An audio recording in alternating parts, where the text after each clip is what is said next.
Viva Las Vegas! Viva Las Vegas! Viva Las Vegas! Look, I'm a Travis Kelce fan and I'm not trying to be a downer, but did anyone else find that to be a little cringy?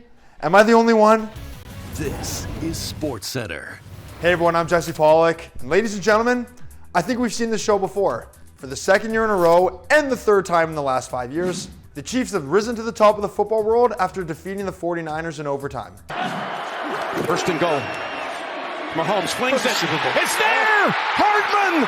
Jackpot! Kansas City! Patrick Mahomes became just the second quarterback in Super Bowl history to lead a walk-off overtime drive that ended in a touchdown. And hey, take a guess who the first one was. Toss to White. He's in! Patriots win the Super Bowl! Walk-off touchdowns are just one of many comparables being made between Mahomes and Brady, as the GOAT conversation is becoming a little murkier with every Mahomes accomplishment. While Tom still might have the edge at the moment, Mahomes is quickly closing that gap, and he's actually outpacing Tom in a lot of career accomplishments. Of course, an ongoing threat throughout this Chiefs championship has been the relationship between Travis Kelce and T Swift. And following the big win, the two are seen clubbing and celebrating together to put the cherry on top of one of this year's biggest storylines. Not even one of, this year's biggest storyline. No question. Side note, can we take a moment to appreciate Jason Kelce here too? But of course, it wasn't all sunshine and rainbows for everyone, as the confetti-covered 49ers watched yet another Super Bowl slip away at the hands of the Chiefs. For Niners head coach Kyle Shanahan, the loss now moves him to 0-3 as a Super Bowl play caller, with the first, of course, being the infamous 28-3 collapse when he was the offensive coordinator for the Falcons. In fact, in all three Super Bowls that he's called, his side has given up a double-digit lead. And Niners fans weren't the only people let down, as there were some extremely bad beats in the betting market as well. The length of the anthem was set at 96.5 seconds, only for it to finish at 95 seconds on the dot. Brock Purdy's rushing line was set at 12.5 yards, and with 13 yards at the end of regulation, Purdy kneeled his way back to the under. Ouch! Meanwhile, the over-under at 47.5 also proved to be a good line, as the two teams combined for 47 on the dot, once again foiling bettors for the over. For those scoring bettors, there's always next year. And guess what? The 49ers and Chiefs, yeah, they're already favored to square off again in Super Bowl 59. So, who's ready for a rematch? Over to the NHL, where the dust is still settling from the Leafs-Sens game on Saturday. And you know I've got some thoughts on this one. Word came down yesterday that Morgan Rielly has been offered an in-person hearing for his controversial attack on Ottawa's Ridley Gregg, which of course means that the NHL is taking this one pretty seriously. Rielly's meeting is tomorrow afternoon in New York City, with the Leafs gearing up for a game against the Blues.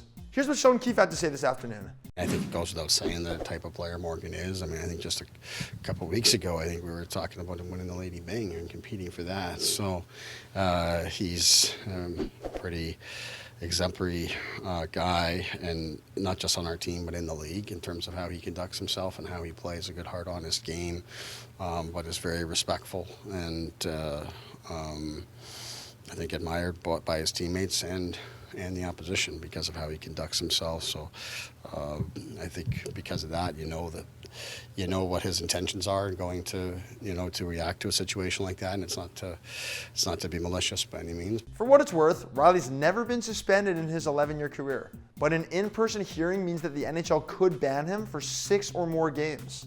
A suspension of that length won't necessarily be the case, but Toronto can ill afford to be with O'Reilly for long. They're currently tied atop of the East wildcard standings with a game in hand on Detroit. But with a bunch of teams knocking on the door, the Leafs could be in trouble. And for the record, I went off on my own Twitter page about what I thought about the whole thing. I have no issue with Morgan Rielly taking exception to what Greg did. I thought what Greg did was pretty stupid, but A, he didn't do anything illegal, and B, if you're going to respond, don't cross-check someone to the head, especially in a league that's trying to eliminate head injuries. It just wasn't a smart play, and I think, Rielly is going to have to pay the consequences for this one. Those of you in the Leafs region can catch Tuesday's game on TSN. Coverage begins at 6:30 Eastern.